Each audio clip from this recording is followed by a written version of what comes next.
அந்த வானத்தை போல மனம் படைச்ச மன்னவனே, பனித்துளிய போல குணம் படைச்ச தென்னவனே, மஞ்சளிலே ஒரு நூலெடுத்து விண்ணுக்கும் மண்ணுக்கும் சம்பந்தம் உண்டுன்னு சொன்னது யாரு?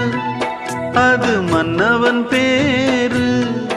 அந்த வானத்தை போல மனம் படைச்ச மன்னவனே, பனித்துளிய போல குணம் படைச்ச தென்னவனே.